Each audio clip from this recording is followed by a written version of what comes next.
This is what I do. You can walk away.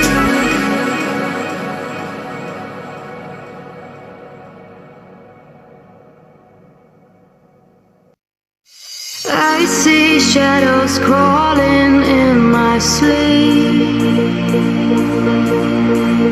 The silhouettes are ghosts of you and me. I wanna lie with you till the morning. I'm gonna dance with you till the dawn. Find a shelter from the real world. Bury the sirens, hush the alarms.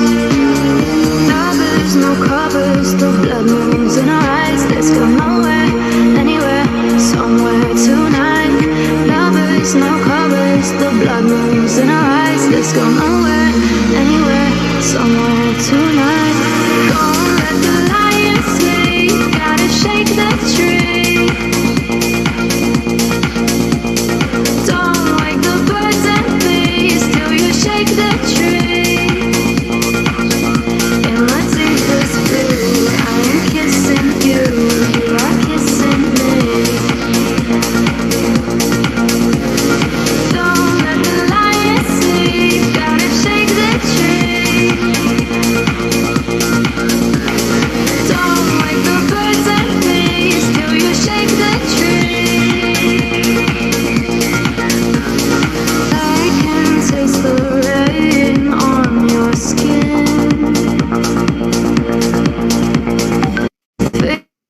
Feel the in my skin. But I'll lay with you till the morning. I'm gonna dance with you till the dawn. Find a shelter from.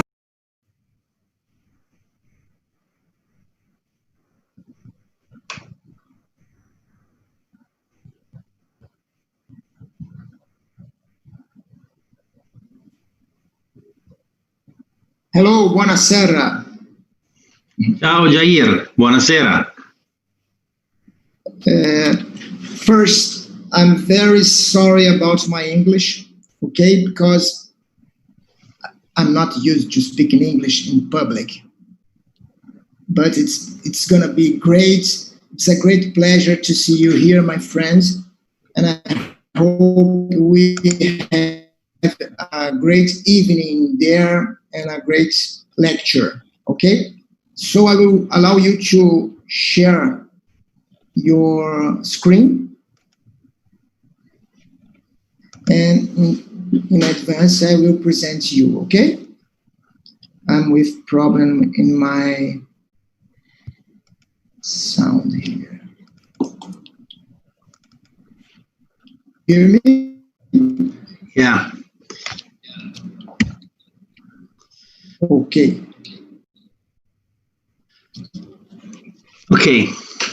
Então, now I will speak in Portuguese a little, okay? Paolo, Yes. Just a moment to introduce you to my colleagues. And I will present you my director, yes? Our chairman here, Professor Jorge Rezende. He's our chairman in obstetrics and our director in Maternidade Escola. So, Dr. Jorge, are you there?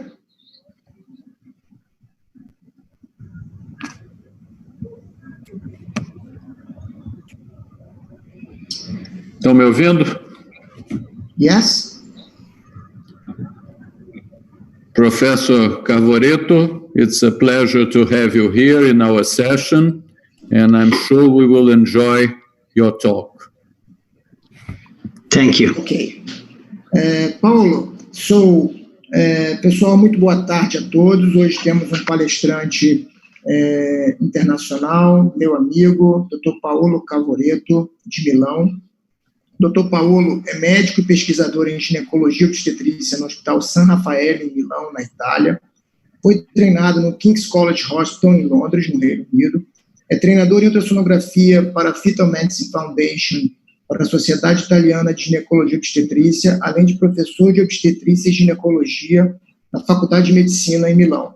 É membro do Conselho Editorial da revista Ultrasound and Obstetrics Gynecology e editor de várias outras revistas científicas. Paolo hoje vai nos apresentar uma aula sobre complicações obstétricas em gestações assistidas, né, em gravidezes de gestações concebidas por reprodução assistida. E após a apresentação, eu acho que é interessante que nós convidamos alguns colegas da reprodução assistida, a professora Maria do Carmo, o professor Roberto Antunes, professor Marcelo Vale e outros colegas que estão na sala. E vai ser uma discussão bastante interessante. So, Paolo, it's good to have you here. Now it's yours. Thank you, Jair, and it's a great pleasure for me to be with you tonight. I will try to present in hopefully less than 30 minutes the last thoughts and feelings that we have in obstetric complication of IVF pregnancy. And the story began in 1978 with the born of this lady on the right, which is Louise Brown. Louise Brown celebrated 42 years old a few days ago, and she was the first baby born after IVF.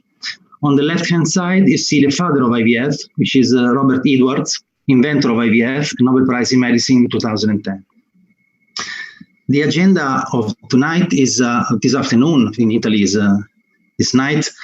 I will discuss shortly epidemiology and pathophysiology of increased risk, obstetric risk of IVF pregnancy, and then we will look at specific complication, starting from chromosomal defects, from diagnosis to screening, including combined test and NIPT. We will look a little bit to PGT-A and mosaic aneuploid embryos, which is an emerging topic of interest and hot topic of interest, preterm birth, congenital anomalies, and placental-related anomalies. In Europe and in the world generally, IVF is increasing dramatically. And in my country, we are at about 3% of births which are coming from IVF. In Europe, there are some countries in North Europe with 6% of babies born from IVF. And this is mainly from second and third level procedures, which are advanced procedures such as IVF and ICSI procedures. And the cryopreservation, as you can see from the cake on the right, has an important component. It involves about 1/4 of IVF and almost all egg donation. And worldwide, there are more than 5 million babies born after ART. Cryopreservation is an emerging procedure in ART and deserves specific discussion. However, I just want to focus on a few points. There are some advantages of frozen embryo transfer, which are to prevent endometrial asynchrony and to increase implantation and evolutive pregnancy in these cycles. On the other side, there are some specific risks of frozen embryo transfer, which are the smallest experience compared to the fresh, exposition to possible NOx, such as cryoprotectants, embryonic manipulation, and osmotic damages. These were connected to specific risk of FET, frozen embryo transfer, which are basically large progestational age and preeclampsia. Transfer of blastocyst over embryos of 3 days presents specific peculiarities, but we probably will not have time to discuss this subtopic. We will come back to that if there is an interest. If someone wants to bring back a single slide from my lecture, probably this is a good candidate. And we don't know yet why IVF pregnancy presents an increased risk. There is a triple component that can determine this increased risk. Partly is coming from the specific procedure, which is related to the drugs, administration, laboratory condition, use of medium, and manipulation of embryos. On the other side, we have some medical condition that can determine in the mother, that can determine, including infertility itself, that can determine the abnormal outcome, and the paternal side is also involved. If you look on the left-hand side, you see you have at a glance you can see the extent of increased risk in IVF ICSI. Almost all obstetric complications, from preeclampsia to very early preterm birth, SGA, perinatal mortality, structural defects, they all have a positive adjusted odds ratio, which means that this increased risk was already corrected for maternal age, for many other confounders. However, I would like to point out immediately this important point, which is the fact that even if we correct statistically for some confounders, these differences cannot be completely reduced. Why? Because some pregnancy do not exist in nature. For example, spontaneous pregnancy at the age of 50. And therefore, we cannot correct for maternal age when we are dealing with postmenopausal egg donation. And this is a limitation of research in this topic. We start from diagnosis of chromosomal defects. It is clear that the IVF patients presents higher maternal age, and higher maternal age means higher risk of chromosomal defects due to mainly maternal meiotic non-disjunction. It was also shown that ovarian age is associated with risk of aneuploidy. What does it mean? It means that a sterile patient presents reduced ovarian reserve. Reduced ovarian reserves is something like if the ovary was older as compared to the biologic age of the mother. And this was already shown by my friend Tony Borrell and other groups to be related to the risk of chromosomal defects. However, nobody was able to correct this in the calculation of risk. Paternal age is non-conclusive, didn't show conclusive results in relation to the risk of chromosomal defects. Substantially, there is no other higher risk of karyotype abnormalities in IVF as compared to spontaneous pregnancy. And even when we talk about imprinting disorders, such as Beckwith-Wiedemann syndrome, Silver-Russell, Engelmann and Prader-Willi, there were controversies, but at the end, after correction and large achievement of large study with extensive multi-variable regression models application, this was shown to be non-significantly increased in IVF.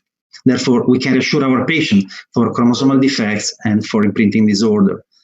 It looks like if blastocysts may have a lower risk of chromosomal defects, and this may be due to a selection. I mean that if you bring an embryo up to the blastocyst age, you are already selecting the more resistant, and most likely most of the chromosomal are not achieving that embryonic stage. Another important point is that long-term cryopreservation does not increase risk of aneuploidy. This was shown very clearly in a study by Fraguli in 2014. The cryopreservation of embryos frees the risk of aneuploidy for that embryo, which remains frozen to the age of the cryopreservation.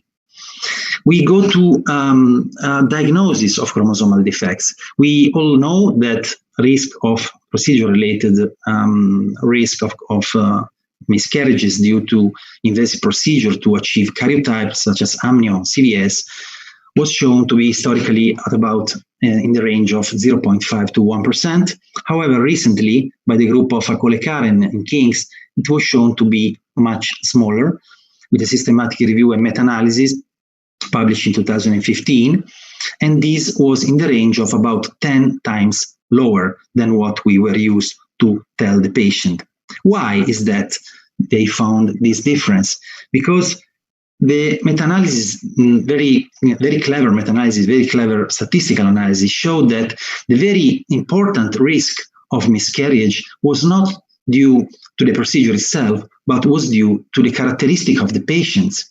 And therefore, after correcting for previous miscarriages, for advanced maternal age, increased BMI, Black ethnic group, comorbidities, and you see previous miscarriages, abnormal findings at first trimester, and ovulation induction, as you can read from the table, all of those covariates are the ones that are affecting the risk of miscarriage itself.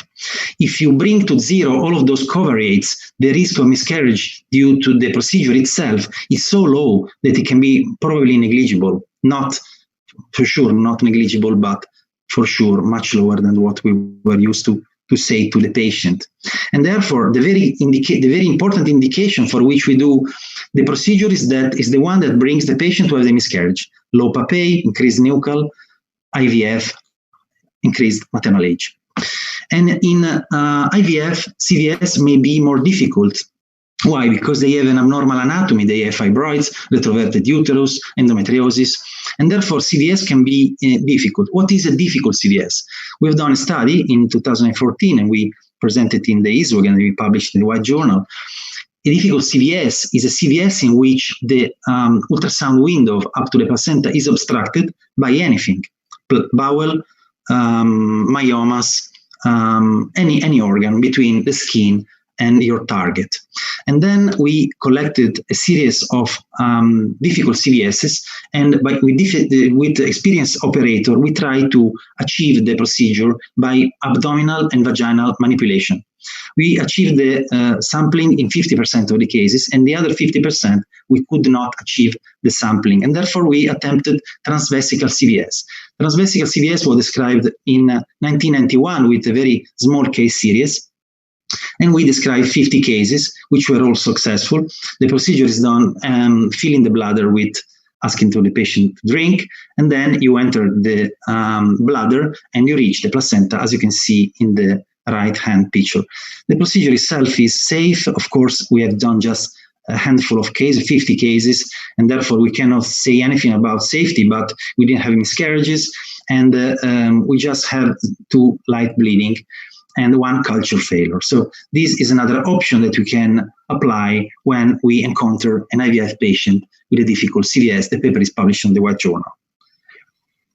And then we come to screening for chromosomal defects. These slides show the state of the art of screening for Down syndrome.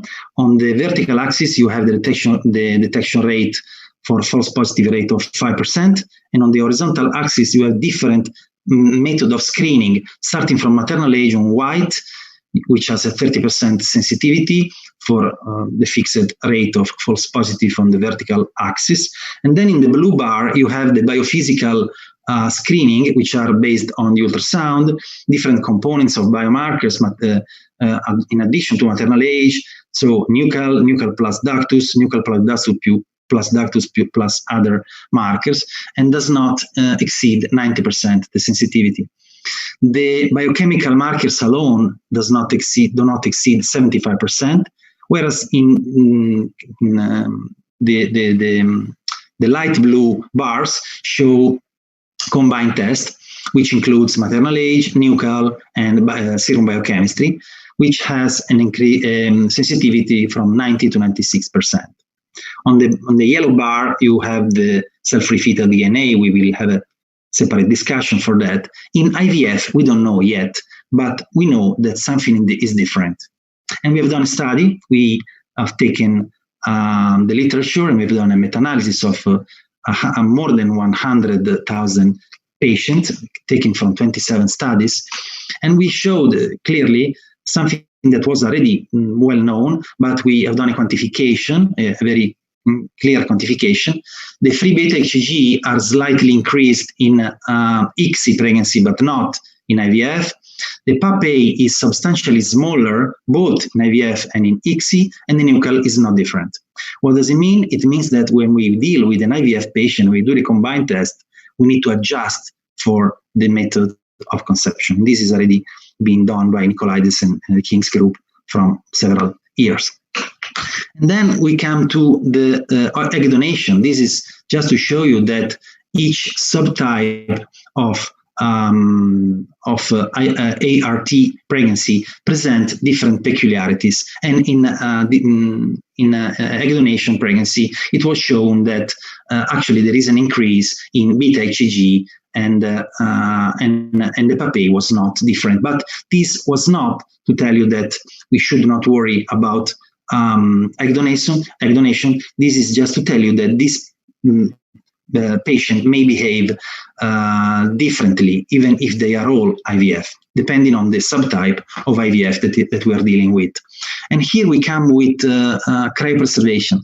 Cryopreservation was studied in relation to the combined test for many years, but the results are actually completely controversial.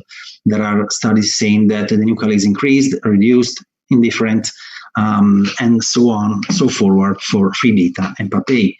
We have done a small study, and we shown differences in fresh as compared to frozen blastocyst transfer, as compared to control pregnancies, spontaneous pregnancies, and we have seen an increase in free beta HCG in the IVF pregnancy, in particular in the frozen embryo transfer. And we hypothesized a damage to the placenta.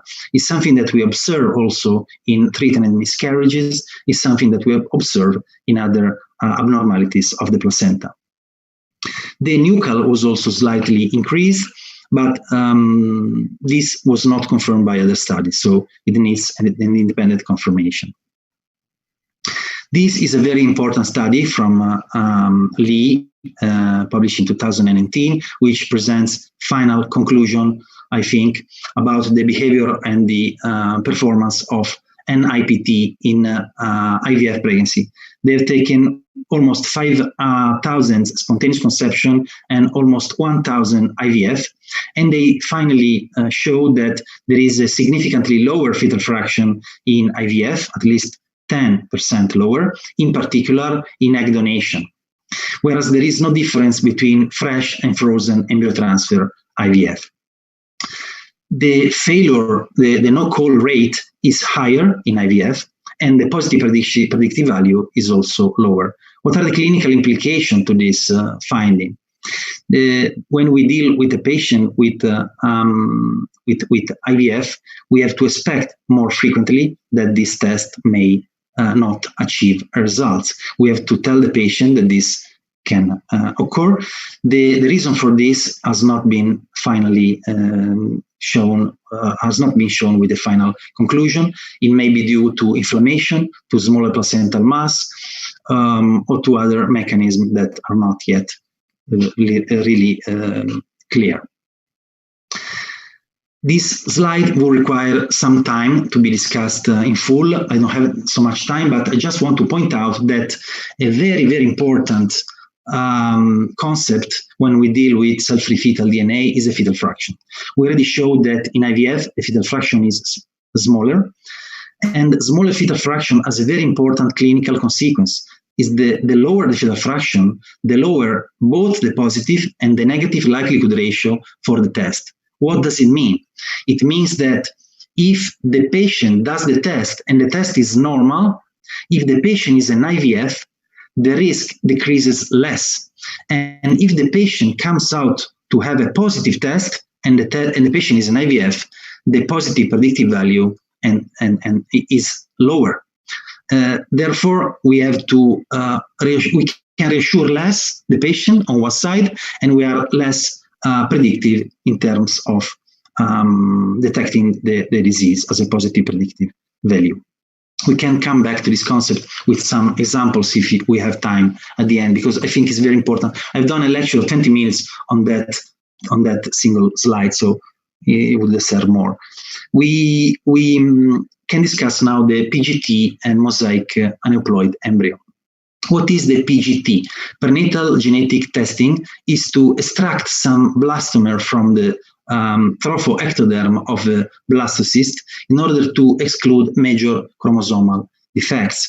This increases the probability of implantation and increases the chances of evolutive pregnancy rate. In addition, it reduces the risk for this embryo to have major chromosomal problems. There are major clinical implications of this practice. The first is that if you have a negative PGT-A, the risk is lower for the condition that you checked, but the risk is not zero. The patient normally comes to you, doctor, I've done IVF, I've done PGTA, the baby has not Down syndrome. It's not that the case. The patient needs to undergo proper screening because the sample of 2 to 3 blastomers may not be representative of the whole embryo. Therefore, screen your patient coming in your clinic, even if they have done PGTA. Of course, they may have a lower risk as compared to someone else, a lower background risk as compared to those without PGT, normal PGTA, but we don't know yet how much. The second important consequence is that when the patient has done all the embryo transfer with normal embryos and does not produce any other normal embryo, presents some abnormal embryo, and we all know we know now that these blastocysts can be transferred, and we can achieve the birth of a normal baby. This was published by Barreco in New England in 2015, and now we are doing this procedure. We have several cases, and we're going to publish them. The point is that these pregnancies are particular. Why should we transfer an abnormal embryo? Because we don't have choice, because this is the last chance for this couple to achieve a pregnancy, because they are poor responder, and because there is evidence that it can go well. Of course, depending on the type of chromosome that was found in the original mosaic aneuploid blastocyst, the risk of confirmation is different. This was shown beautifully by Grati and Yaron 2018, and by Grati and Ben in 2018 on the White Journal. The risk is higher for trisomy 21. The mosaic aneuploid embryos with trisomy 21 are not transferred normally. We generally transfer those with the lower chance of confirmation, starting from trisomy 13, trisomy 20, so on and so forward, as you can see in the first point. Then we know that there is a risk of significant uniparental disomy, can be as high as 20%. Therefore, if we do an amnio, and we need to do an amnio here, generally, you need to do to exclude uniparental disomy.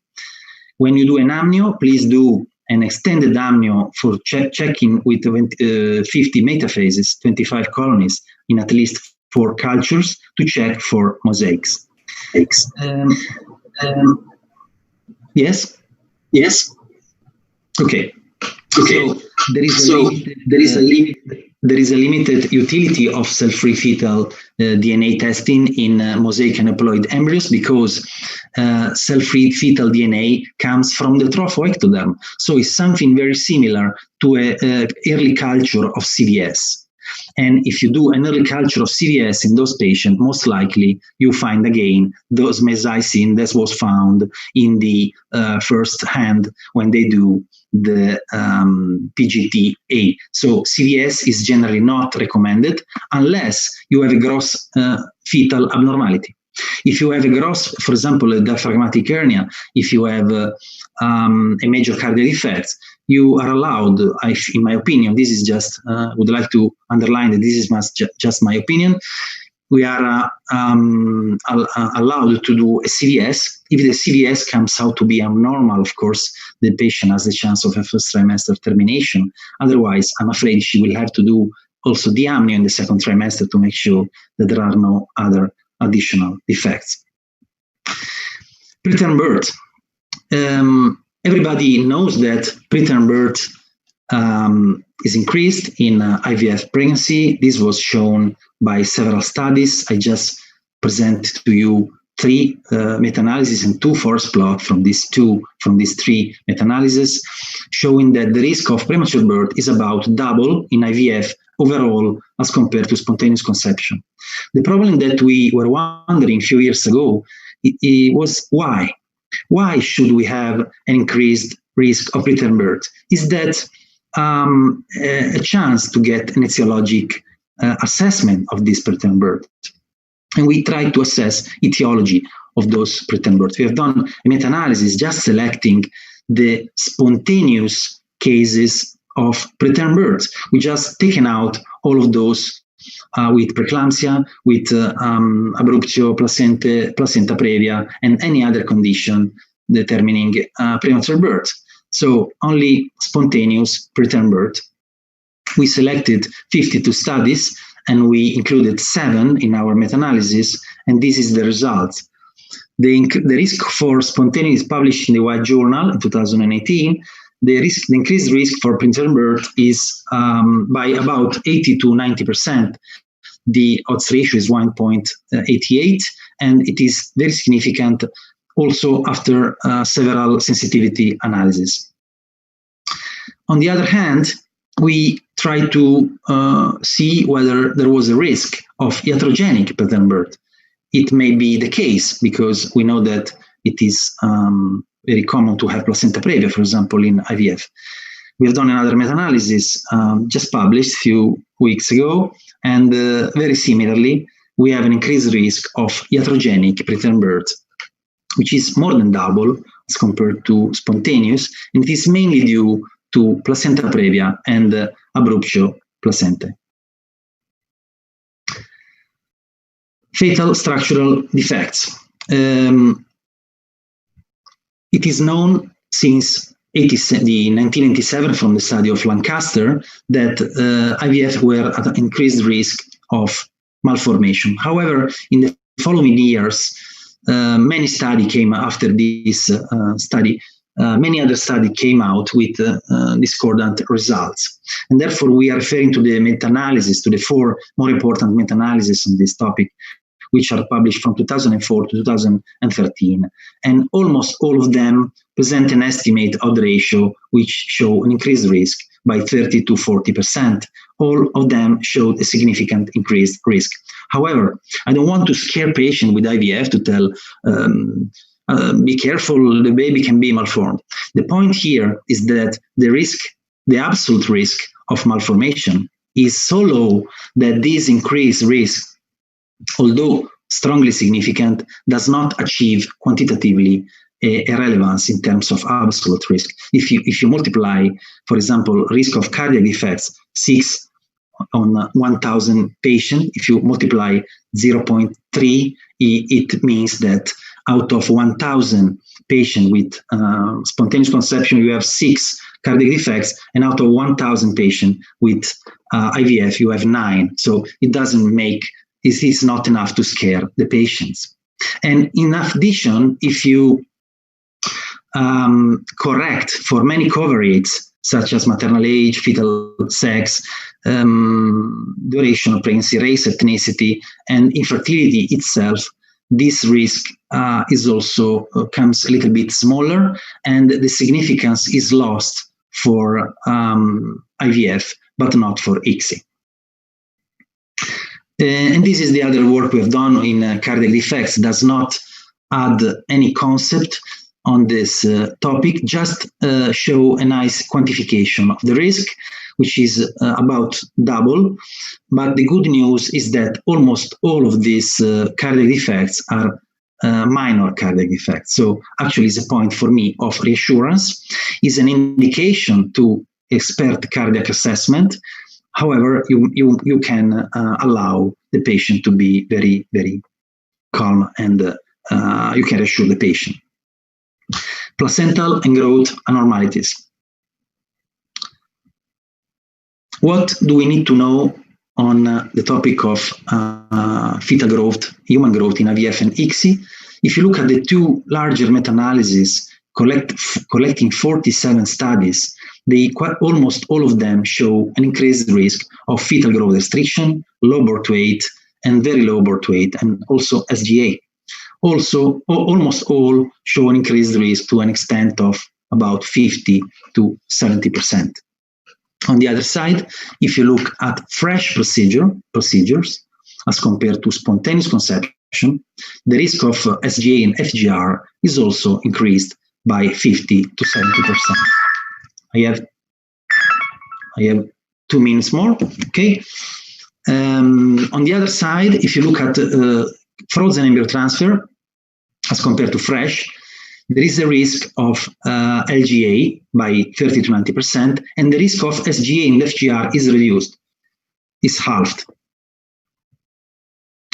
And this is due to the fact that this patient with frozen embryo transfer are believed to have a more natural placentation. This is still debatable, is still not accepted by everybody, but this is one of the hypotheses that is brought forward to explain this finding. And on the other hand, this patient with frozen embryo transfer presents other risks, as I was anticipating in the beginning. Increased risk of hypertensive disorders and large for gestational age. These risks are almost 30 to 50% increased risk. And for egg donation, we have specific problems. This large registry study from Norway on 500,000 pregnancies show an increased risk of preeclampsia. However, this was shown to be different in subsequent pregnancies. And this highlights probably a relation to maternal age, which was very difficult to correct for maternal age. And it is not clear whether this study includes or not egg donation. Another study showing a very nice statistical model called propensity score matching, published in the BMC Pregnancy and Childbirth, was able to correct for several covariates for 27 independent variables. This is a very extensive multivariable regression model, and showed that at the end, if you correct for everything, the risk is not anymore increased. So it means that the risk for preeclampsia may not be due to the procedure itself, but it may be due to the characteristic of the patient that is candidate to the procedure itself. And for donor oocyte pregnancy, it is pretty established that this patient presents an increased risk of gestational hypertension and preeclampsia, and now it is also known that the risk of premature birth is increased.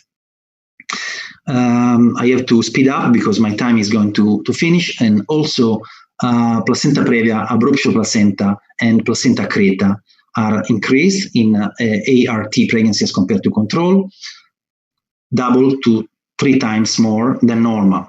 And also placenta previa is increased with an odds ratio of 2.4, also in frozen embryo transfer as compared to controls.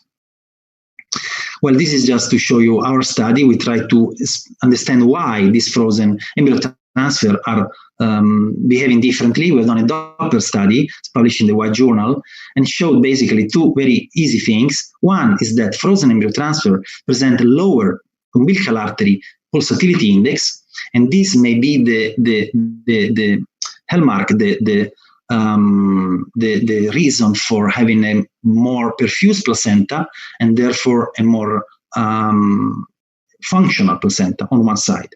On the other side, we have seen a larger CRL since the beginning of the pregnancy. These babies are known to be larger at birth, as I showed you before, and they are closer to normal. The babies from frozen embryo transfer IVF are closer to normal as compared to those from fresh embryo transfer, which are more often SGA or FGR or growth restricted. And the good news from this study that is under review is that they are larger from the beginning, so we can anticipate that the CRL of the frozen is larger. So we may, to a certain extent, anticipate this from the beginning of the pregnancy. And egg donation presents to a very, very large extent the use of cryopreservation for embryos and for ovocytes. And we were able to demonstrate in 2 studies that also in this group, we have a reduced pulsatility index of the uterine artery from the 1st to the 3rd trimester, as I showed you in the previous slide for frozen as compared to fresh. And despite the increased risk of preeclampsia, this is quite surprising, and it is very interesting for us because it opens the room to interpretation for etiologic understanding of preeclampsia in this subgroup. We are close to the end. This is my last slide. I just want to bring out a summary with some clinical implication. First, IVF ICSI pregnancy are not a cause of increased risk of aneuploidy per se. However, patients are older, and therefore we have to be careful, and we have to understand that frozen embryo transfer may help in reducing this risk. Fetal malformation has an increased risk. However, given the low absolute risk for fetal malformation, we may reassure our patient. However, I would recommend detailed anomaly scan in the first and the second trimester. Screening test performances in IVF ICSI is lower. This is due to peculiar aspect of placentation with abnormal serum hormones, both free beta HCG and PAPA, and reduced fetal fraction of an IPT, which should be absolutely disclosed to the patient before the sampling, not to disappoint the patient, in particular when the patient is a high BMI. High BMI plus IVF is very high risk of failure. Invasive testing is generally not the first choice of this patient, and it may be technically difficult. I show you a little trick. If you can try. It's not difficult, and I can reassure you that it's effective and safe. PGTA reduces the risk of aneuploidy. However, do not tell the patient that she's okay with screening. Screen the patient for aneuploidies as if he wasn't checked in the prenatal period. Mosaic aneuploid embryo are now transferred. I don't know if in Brazil it is widespread procedure. In Italy it becomes widespread. I have now a database of several patients. However, we need caution with this patient. We need invasive procedure. We need expertise to check the anatomy. It is important to check and screen for preeclampsia, in particular in fresh, and for the risk of fetal growth excretion, and in frozen for the risk of preeclampsia. Often aspirin prophylaxis is needed. And observe for fetal growth anomalies, offer additional growth scan, and screen for placenta previa, preterm birth. And generally, I would recommend to bring this patient to a second level center, in particular for the key points of pregnancy for the 12 weeks and for the 20 week scan. Thank you, and sorry for being late by 8 minutes. Great, no problem. Let me not share. Yes, take out your share. Okay. So, Paolo, thank you very, very much for your presentation. Yes, we have many people from infertility, from art here in this room. So I have just two doubts, two comments here, and ask you, and then we will open for the colleagues. So we can see, as you told us, and it's not new, that art has some light risks, yes, light risks for gestation, for pregnancies. So I can tell you, and you told us, that more important is when you are looking at gestation, a pregnancy from art, it's very important, the sonographic findings. You have to to watch very carefully. And what about NIPT? I tell you, because you told us, and like everyone, false positive rate is high. So you have a positive test. It's an obligation to do a CVS or amnio. And finally, I will open the word here for everybody. I guess it's common here. We have PGT. So I will ask for Professor Maria do Carmo here after you, that she can tell us about that. Okay, Maria, PGT. And thank you very, very much for your presentation. And now you can speak for us. Thank you. Maria, so, please, you. You want me to talk? No. Yes. Well, I didn't grasp really the question, but all your comments were absolutely reasonable. And as an overview to my presentation is that I wouldn't like someone listening to this lecture to bring the take-home message to go to the patient and tell, do not go for IVF. This is very risky. You will risk a creta. You will risk to go in the emergency department. This is not the point of my lecture. IVF is one of the most important, I believe, achievement of medicine of the last century. And it enables to reproduce the reproduction to patients that are not candidate to reproduction. So it was the reason for the Nobel Prize to Edwards. I don't want to scare the patient, and I want to share with them the risks.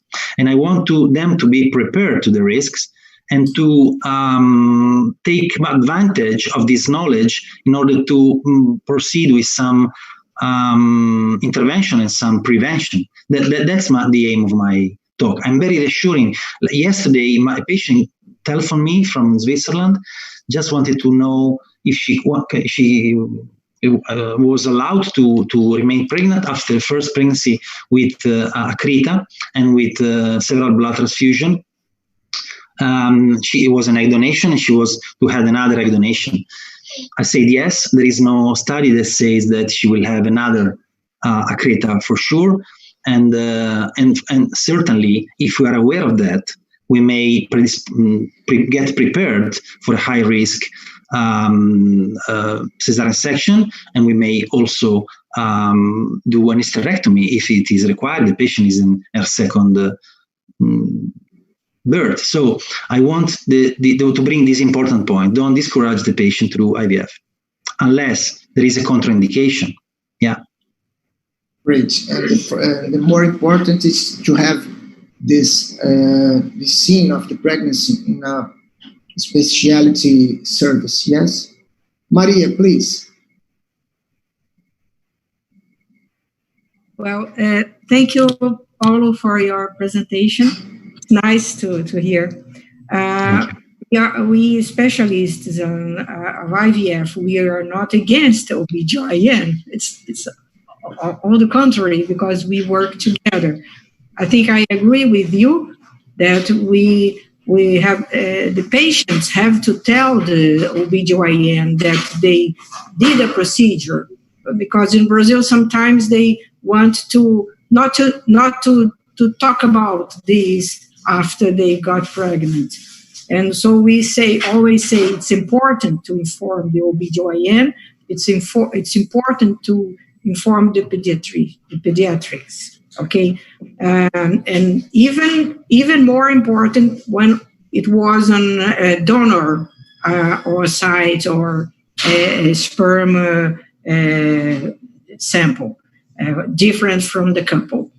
And of course, I agree with you. There are risks because our patients in Latin America, in 70% of times are above 37 years old. So the risks of aneuploidies are there. So this is why PGTA today has a lot of discussion about, because some groups tells us that it's about trophoderm. We may not exactly know the inner mast cell. The non-invasive PGT is being developed. I think it will be our routine in near future, more than PGTA after an embryo biopsy. Okay, and I thought very interesting your point of checking CVS or amniocentesis after PGTA. It's interesting, after mosaic transfer. Very interesting. Thank you for your presentation. Thank you. Maria. Thank you very much.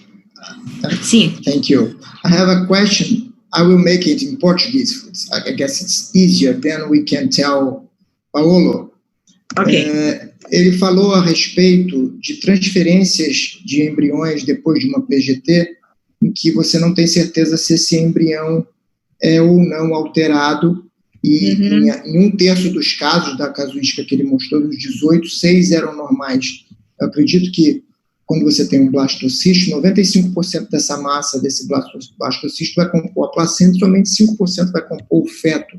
E eu gostaria de perguntar a você como é que é a experiência de vocês e dos outros colegas que estão na sala a respeito de transferências desses embriões duvidosos, se isso ocorre ou não, ou mesmo quando você tem algum embrião, se pode ocorrer a transferência de um embrião que você saiba que ele é alterado na expectativa de que pode ter sido simplesmente um mosaico e esse bebê ser um bebê normal. Ok. Você quer a resposta em português ou em inglês? I guess we can explain here. So, Paolo, I asked Maria about the transfer when we have altered karyotype, okay? If in Brazil we do here this type of transfer. Sorry, can you repeat the question, because I didn't. Sorry. I lost some words. My English is awful. No, Sorry. you're perfect. It's okay. just transmission. No, Brazilian. You're perfect. I asked her if here we transfer altered embryos. Yes, karyotype altered. Yeah. Because it's a possibility that they can be normal after because of mosaicisms. Yes. And then she will tell us right now. Ok. Exatamente o que eu estava falando agora há pouco, Jair, da discussão hoje da biópsia do blastocisto, de qual seria a correlação exata. A biópsia são células do trofodermo. E você não está vendo o embrião inteiro, porque você não está vendo, de repente, uma expressão da massa interna. Então, não se muito a aneuploidia, quando você tem percentuais maiores de aneuploidia, mas quando você tem mosaicos. Se esses mosaicos poderiam ter ainda um fator de correção posterior ou não. Então, os embriões hoje que são chamados mosaicos, quando você tem menos que 60% de alterações, eles podem ser classificados em mosaicos de baixo grau ou de alto grau. Então, dependendo desta classificação, dependendo de qual cromossomo, os mosaicos de baixo grau, eles podem hoje ser considerados para transferência. Eles não seriam a primeira transferência. Se você tiver um blastocisto avaliado que seja euploide, obviamente você vai preferir o euploide. Mas se você tiver só um mosaico de baixo grau, você pode conversar com o paciente e pensar nessa transferência. Foi isso que o Paolo falou que seria muito interessante depois, em transferência de mosaicos, depois de você fazer a avaliação do CVS ou da aminocentese. Ok? É por isso que as técnicas chamadas de não invasivas estão bastante em voga. Já tem alguns validados, mas ainda não é a rotina que a gente possa usar bastante bem, e os grupos estão discutindo isso, né? Há quem ache que, mesmo na Itália, o grupo lá do pessoal do Genera, que é o Vaiarelli, Capalbo, eles acham que não, que a biópsia do blastocisto é perfeita e que vai ser sempre uma boa expressão da massa interna. Há outros grupos, os americanos, existe o Gleicher, existem uns grupos que advogam que não, espera aí, que isso aí tem que ser visto, que senão você poderia estar perdendo algum embrião que você não transferiria e que você poderia ter resultado de gravidez. E é, de novo, nesses grupos que ele está chamando a atenção, se você só tiver esse embrião, ou você poderia transferir, mas que você teria que ficar um pouco mais atento depois no pré-natal. Ok. Pessoal, a palavra está aberta para o nosso palestrante, para a gente discutir.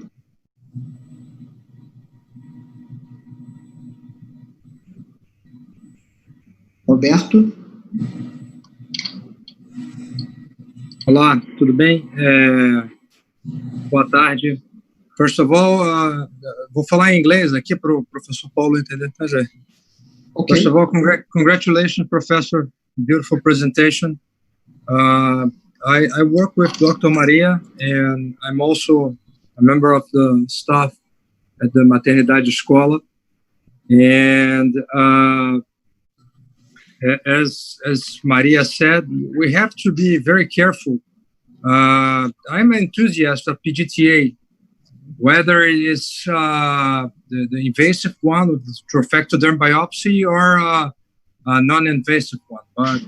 But we have to be really careful, and I'd like to point out in your presentation that if you're performing PGTA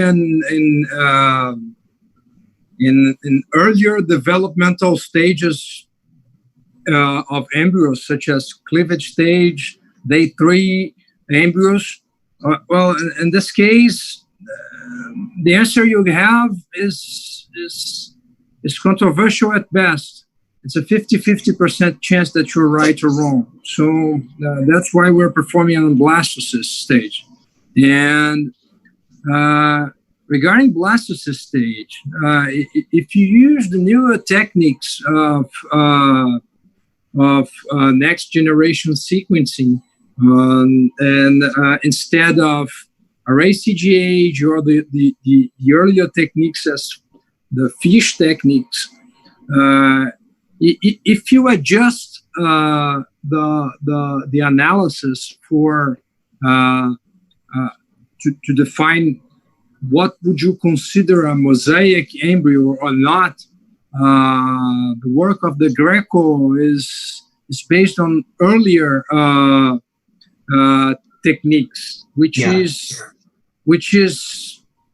the, let's say, is the Achilles heel of his work, because he says an embryo is mosaic or aneuploid with lower percentages of abnormal DNAs, and this way it's easier for you to make a mistake. If you set it correctly, it's very hard to get a result like this. And that's to say, we're performing PGTA analysis here in the clinic for a bunch of years, and so far we haven't had any abnormal results in the normal embryo. Normal embryo is a normal embryo. Regarding mosaic embryos, the group from Gleicher, Professor Gleicher from Boston, he doesn't believe in the technique. We had a webinar with him a couple of weeks ago, and he states that very clearly, but he does not transfer embryos, mosaic embryos of, as you said, a mosaic, a normal, abnormal of a trisomy 21 or any trisomy that would be compatible with life, with a syndrome. So it doesn't make a lot of sense, but it's clear for all of us that IVF, especially frozen embryo transfers, and they tend to have large for baby syndromes, placental anomalies, and things like that. The only thing that I'm not really sure, because it's difficult for us to prove in a publication, is the oocyte donation, especially because it's hard for you to get a comparison group, a proper control group, since pretty much almost all oocyte receptors they have, it's hard for you to adjust for age, because, as you said, it's difficult for us to have spontaneous pregnancies after a certain age. But it's a beautiful presentation. Thank you very much for agreeing to participate in our session. Thank you.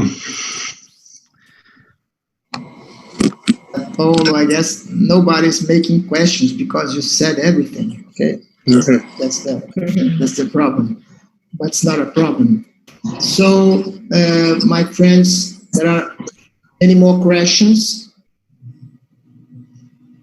It's very interesting to be here with you, Paolo, because we have many residents here. We talked about that, yes? And you have there, so we can change internship with residents. Yes, you can think about that. And we have many residents that go to Portugal, that go to Kings, and it would be possible if you want come here, yes, and then our residents go there, go where you are. You can tell about that, which would be great. Know your place and you know our place, our maternity, okay, it would be very good. So, my friends, existe alguém para falar alguma outra coisa, alguma outra pergunta? A palavra está aberta para os nossos colegas. Então, eu vou pedir para o professor Jorge falar algumas palavras para depois a gente encerrar. Just like to thank you once again. It was an excellent talk. E queria também agradecer a presença de queridos amigos que estou vendo aqui presentes, não só do Rio de Janeiro, mas Brasil todo. Aqui na minha primeira tela aparece o Carlos Dele, a Roseli Nomura, enfim, é difícil ver todos que estão aqui, mas parabéns ao Jair pelo brilhantismo de coordenar essas sessões, ele fica à frente disso, com maior afinco, e todo dia manda um link, faz melhor aqui, isso, melhor aquilo. Eu acho que essas nossas sessões estão aqui no calendário científico do Rio de Janeiro. E talvez, pelo carinho, esqueci de mencionar a professora Maria do Carmo, que está aqui na nossa sessão, mas ela é da casa, ela não conta porque ela é da casa. Muito obrigado a todos vocês. Vou falar em português também, agradecer muito ao professor Jorge pela oportunidade de estar coordenando, a todos os colegas que estão na sala, né, a professora Maria do Carmo, minha professora, Roberto, que é nosso parceiro, foi nosso aluno e hoje está de ponta aí na infertilidade, a todos os outros colegas que estão na sala, lembrando que a professora Roseli, que está na sala, é a nossa palestrante da semana que vem, não é isso? Vai ser muito interessante, não percam, vai falar sobre processos médicos. E, Paolo, thank you very, very much, yes, for your presentation. It was a great pleasure. I want to know your place. You should come here, and then I guess it's very late there, yes, so that's a problem to you be here, and Portuguese, it's a problem for you, and Italian, it's a problem for us, so it's not so easy to make an interpretation. See you in the next time. Thank you very, very much, my friend. Thank you, Jair. Thank you. See you soon. Muito obrigado, meus amigos. Uma boa noite a todos e até na semana que vem. Um abraço.